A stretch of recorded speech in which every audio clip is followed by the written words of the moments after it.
소확행, 우리 교회에서는 소명으로 사는 확실한 행복이라고 바꾸어 부르고 있습니다.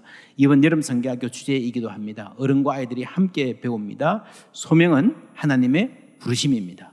내가 가진 꿈이 아니라 내 꿈을 이루기 위해서 사는 삶보다 하나님의 꿈을 알고 그 꿈을 따라 사는 삶이 진정한 열정, 참다운 행복이 있을 수 있다는 말입니다. 여러분, 믿음은 하나님에게서 시작하는 것입니다.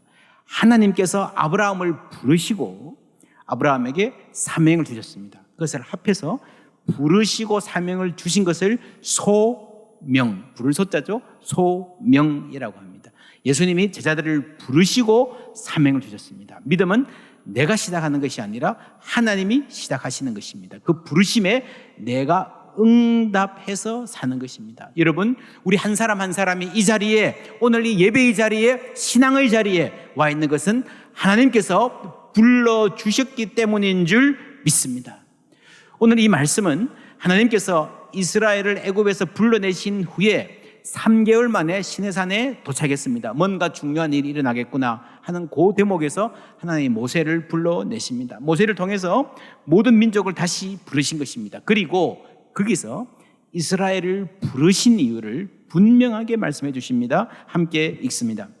세계가 다 내게 속하였나니 너희가 내 말을 잘 듣고 내 언약을 지키면 너희는 모든 민족 중에서 내 소유가 되겠고 너희가 내게 대하여 제사장 나라가 되며 거룩한 백성이 되리라. 너는 이 말을 이스라엘 자손에게 전할지니라. 아멘. 이렇게 지냈는데 백성들이 응답해서 하나님과 이스라엘이 언약을 맺습니다. 여러분, 한 남자와 한 여자가 언약을 맺으면, 공적으로 언약을 맺으면 거기서 가정이 탄생합니다. 그걸 결혼이라고 합니다. 가정은 언약을 맺을 때 탄생하는 겁니다. 오늘 이 시내산의 장면은 하나님의 백성, 언약 백성인 이스라엘이 탄생한, 민족의 탄생한 날이라고 볼 수 있습니다. 여러분, 히브리 노예들이 이집트에서 나올 때에 그들은 자신들의 미래에 대해서 어떤 생각을 했을까요? 여러분, 새로운 땅으로 이사를 가면요, 어떤 생각하고 갑니까? 가서 이렇게 살아야지, 이런 삶이 우리를 기다릴 거야, 이렇게 좀 해봐야지, 이런 미래에 대한 꿈이 있습니다. 조금만 이사 가도 그런데요, 뭐 이사 가면 내가 산책도 해야지, 꽃도 심어야지, 뭐 그러지 않습니까? 그런데 그렇게 엄청난 일을 경험하면서 수백 년 동안의 노예 생활을 뒤로하고 이사를 나온, 탈출해온 엑소더스, 출애굽의 사람들이 어떤 미래를 꿈꿨을 것 같아요? 아마도 그들이 이집트에서 보고 들은 대로 자신들 경험을 바탕으로 자신들의 미래를 꿈꾸었을 것 같습니다. 어떻게 알 수 있는가 하면요, 이런 모세가 잠시 그들을 떠나서 시내산에 올라갔을 때 하나님의 개입, 인도하심의 공백이 있다 여겨질 때 뭘 했습니까? 금송아지를 만들었죠. 우상을 만들었습니다. 왜 그랬을까요? 여러분, 우상을 만들어서 그것을 숭배하고 그것 중심으로 살아가는 모습을 익히 보고 들었기 때문입니다. 인간은 미래의 꿈이라는 집을 지을 때에 대체로 자신이 보고 들은 것, 익숙한 것, 교육받은 것, 편한 것, 혹은 평소에 못 가져보아서 부러워하던 그것을 재료로 해서 집을 짓습니다. 과거에서 가져온 목재로 미래의 집을 짓는 것입니다. 그것이 인간의 한계입니다. 미래를 생각을 해도 과거의 경험으로 생각을 하는 거예요. 그러니까 인간 스스로가 새로운 삶을 살기가 대단히 힘든 거예요. 이집트 사람들 밑에서 노예로 살던 사람들이 해방되었습니다. 이제 우리의 삶을 살고 우리의 길을 간다 싶은 그 순간에 무엇이, 어떤 꿈이 그들의 마음을 채웠을까요? 우리도 이집트 사람들처럼 기펴고 살아보자, 당당하게 살아보자, 어디 가서 땅을 차지하고 주위를 제압하고 큰 소리 치는 나라 만들어 보자. 나름 자신감의 근거도 있었어요. 왜냐하면 그들 앞에서 이집트 사람들이 꼼짝 못했잖아요. 이 정도만 하나님 해주시면 우리는 대단한 뭘 이뤘을 것 같다라고 하는 그런 식의 욕망이, 하나님을 타이틀로 하지만 이집트 비슷한 욕망 쪽으로 자라갈 수 있었습니다. 그런데 하나님은 다른 말을 하십니다. You are special. 너희들은 특별하다. 하나님께서 이 이스라엘을 향해서 특별하다라는 것은 두 가지 의미가 있습니다. 하나는 세계가 다 나에게 속하였다. 내가 창조한 백성이다. 하나님의 창조 때문에 우리는 특별합니다. 어제 우리 펀치넬로라고 하는 아이들 온 가족 뮤직을 했는데 바로 이 주제였습니다. 하나님이 공들여 만드셨기 때문에 우리는 특별하다. 또 하나 더요. 내가 너희들을 불렀다는 거죠. 이 부르심의 의미가 있습니다. 새로운 창조입니다. 새 민족을 창조하시는 겁니다. 오늘 이 말씀은 신약에서 그대로 인용됩니다. 베드로전서 2장 9절 말씀 함께 읽습니다. 그러나 너희는 택하신 족속이요 왕 같은 제사장들이요 거룩한 나라요 그의 소유가 된 백성이니 이는 너희를 어두운 데서 불러내어 그의 기이한 빛에 들어가게 하신 이의 아름다운 덕을 선포하게 하려 하심이라. 아멘. 비슷한 느낌이죠? 네, 같은 말입니다. 너희를 어두운 데서 불러내어 부르심, 소명. 그 사명은 무엇인가 하면은 하나님의 아름다움을 세상에 보여주는 것, 전하는 것, 그런 삶을 살아가는 것이 우리의 사명이라는 겁니다. 베드로 사도가 출애굽기 19장을 그대로 인용하면서 지금 말하고 있습니다. 내 소유 제사장 나라 거룩한 백성이라는 말이 나오는데 그거를 그대로 옮겨서 말하고 있는 거예요. 그런데 우리나라 성경에는 이 두 번째가 왕 같은 제사장들이라고 번역이 되어 있습니다. 같은 말인데 원어에서는 제사장 나라라는 같은 말인데 지금 우리가 쓰는 성경에는 잘못 번역되어 있습니다. 왜 이렇게 잘못 번역되어 있는가 하면요, 본래는 priestly kingdom이라는 말인데 원어는 똑같은데 5세기에 히에로니무스 제롬이라는 분이 성경 전체를 라틴어로 번역했습니다. 번역하면서 구약과 신약을 다르게 번역했습니다. 그게 쭉 내려와서 독일어 성경, 영어 성경 다 그렇게 잘못된 번역으로 흘러온 것입니다. 학자들이 이 당시의 모든 유대 문헌들을 면밀하게 검토해 보면 베드로가 했던 말은 똑같이 priestly kingdom, 왕 같은 제사장이 아니라 너희는 왕 같은 제사장들이다 이 말이 아니고요, 너희는 제사장 나라다라는 말이 맞습니다. 출애굽기와 똑같은 말을 하는 거예요.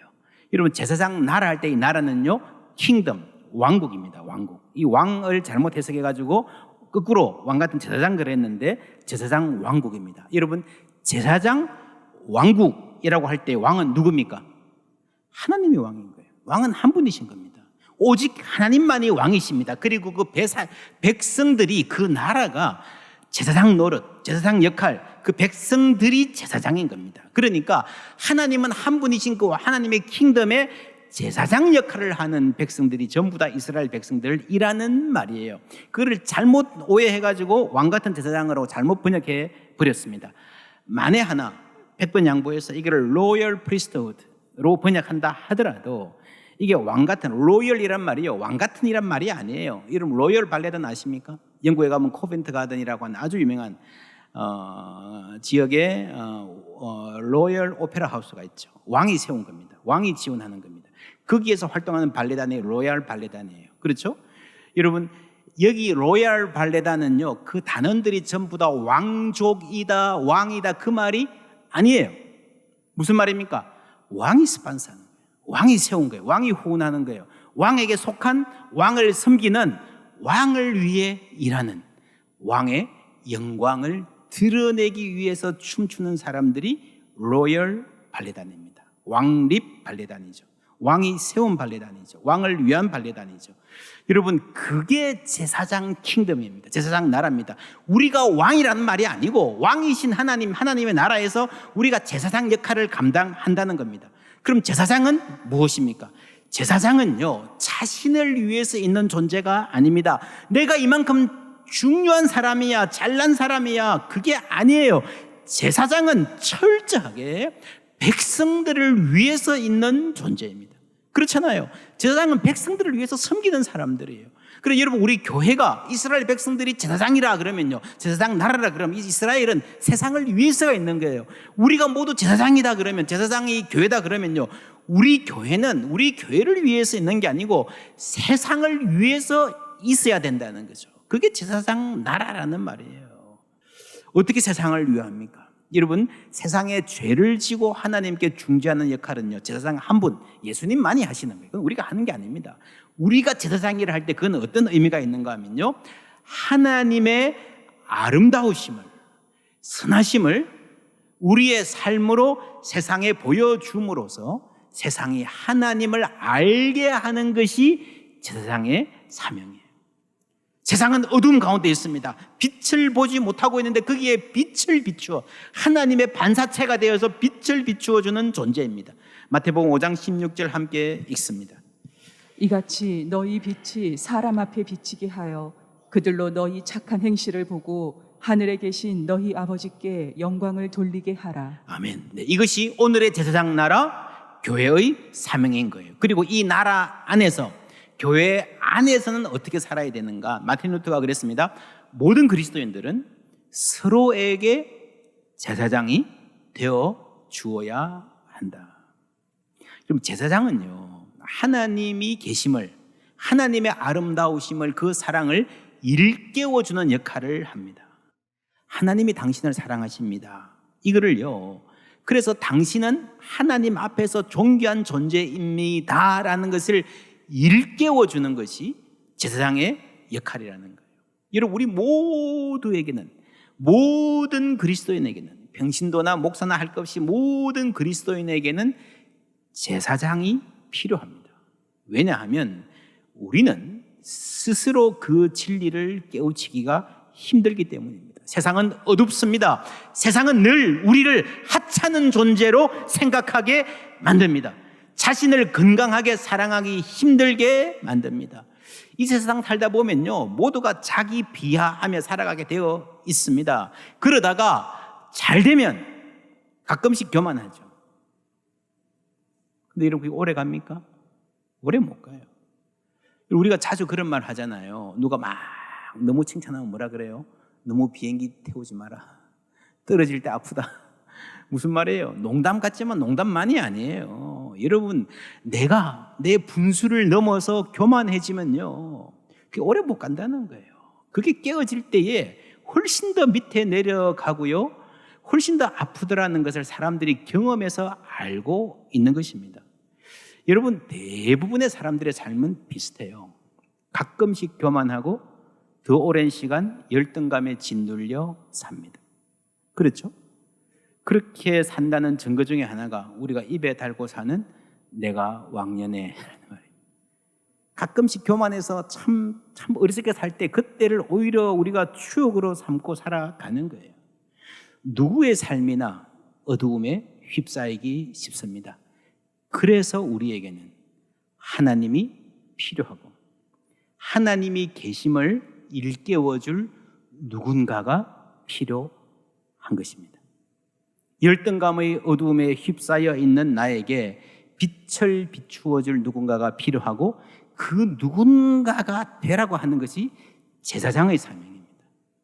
그래서 그리스도인들은 I am special, 내가 특별하다라는 이 말보다 누군가를 향해서 You are special, 너는 특별해 라는 말을 해줄 수 있는 존재로 살아가야 됩니다.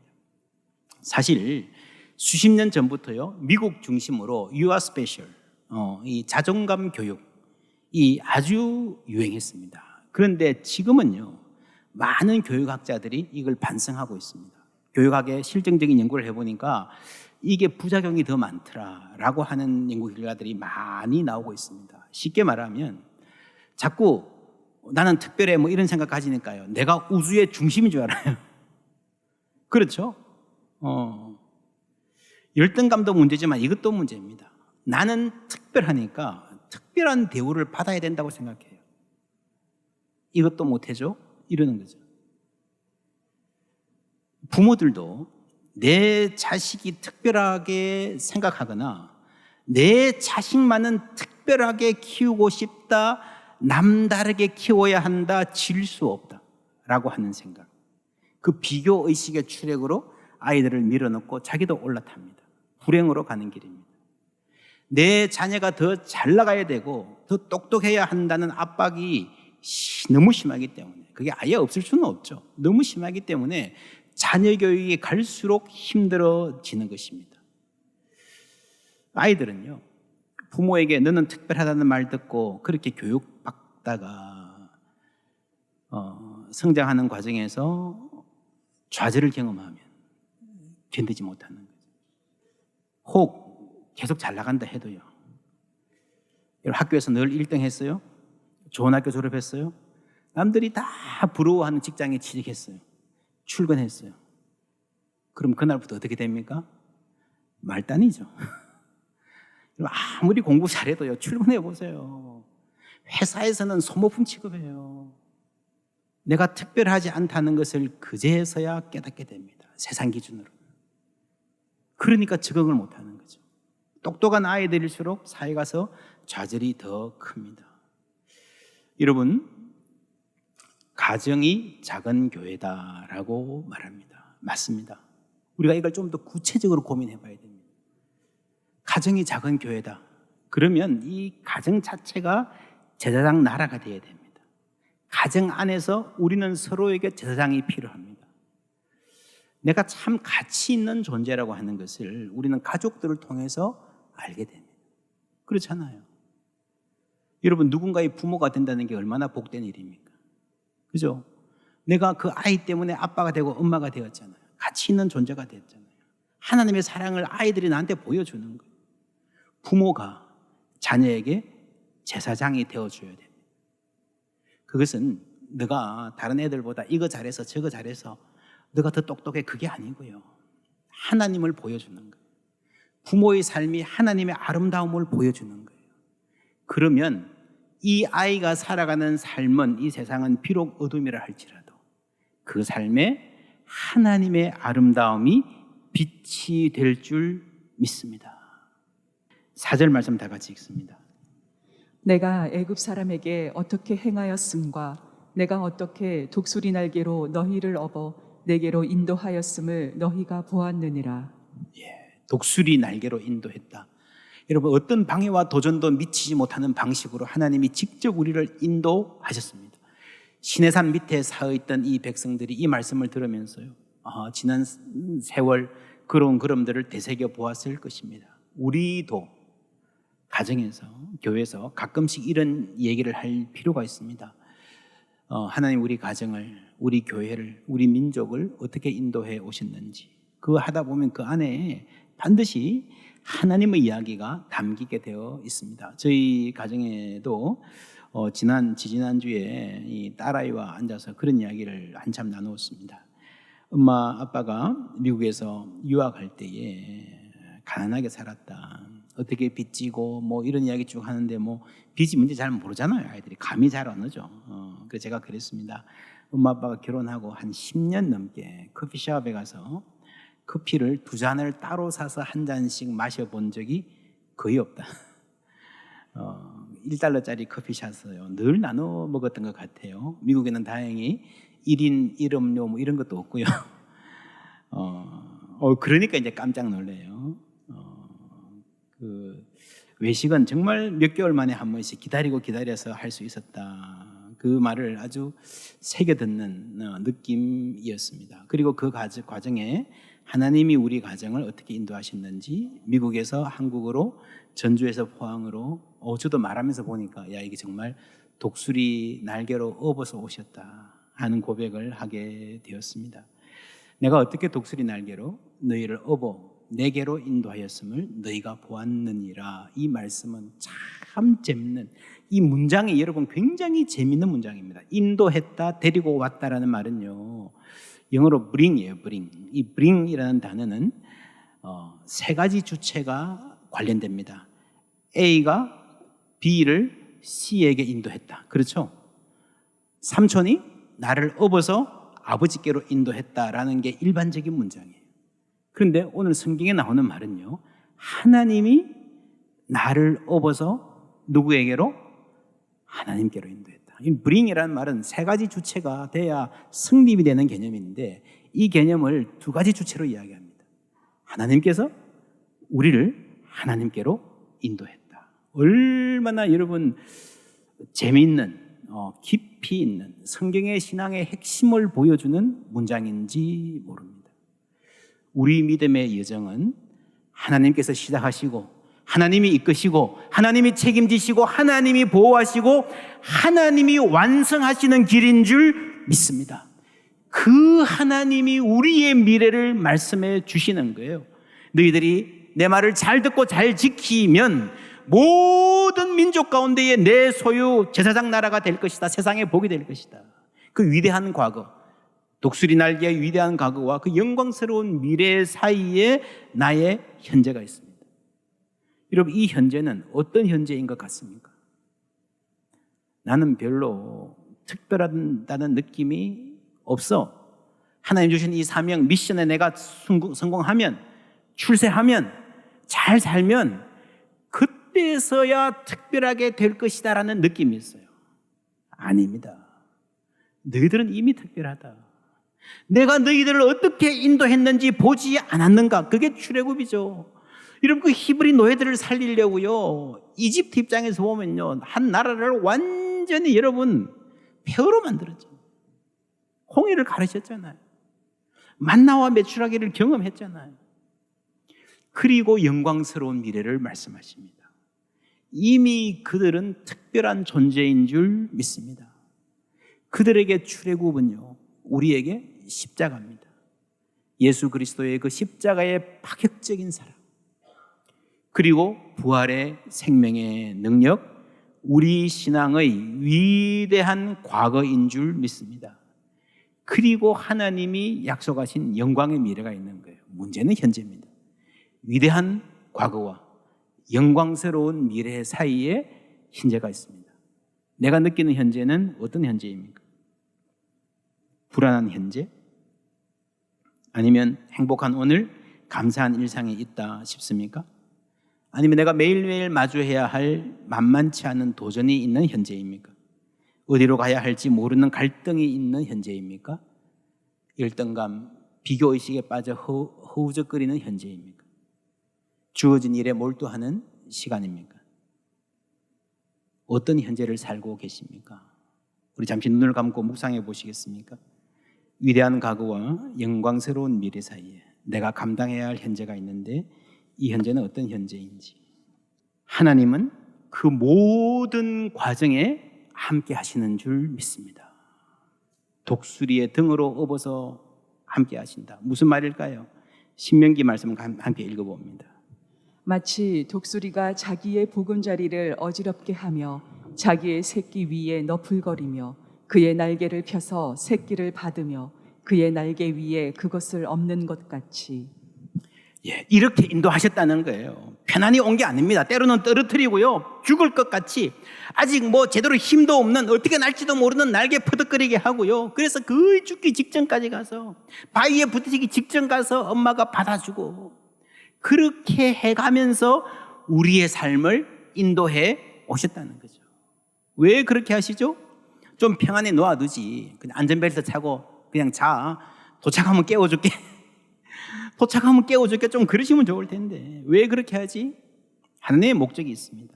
그 목적이 무엇입니까? 이사야 40장 31절 함께 읽습니다. 오직 여호와를 앙망하는 자는 새 힘을 얻으리니 독수리가 날개치며 올라감 같을 것이요 다름박질하여도 곤비하지 아니하겠고 걸어가도 피곤하지 아니하리로다. 아멘. 할렐루야. 독수리 등에 엎여서 겨우겨우 시작한 그 걸음이, 그 믿음의 여정이 마침내는 스스로 독수리가 되어서 그 난관을 다 몸으로 뚫고 힘차게 올라가는 신앙을, 그런 삶을 하나님이 의도하신 거예요. 그 영광스러운 미래를 하나님 만들어 놓고 기다리시는 줄 믿습니다. 이 목적을 위해서 우리를 부르셨고 우리 자녀들을 부르셨고 오늘도 우리의 삶을 훈련시키고 계시는 줄 믿습니다. 이 목적, 이 소명이 우리를 행복하게 하는 겁니다. 이 소명이 우리를 열정을 갖고 살게 만드는 겁니다. 주님 안에서 그 소명 따라 사는 은혜 다 누리시기를 주님의 이름으로 축원합니다.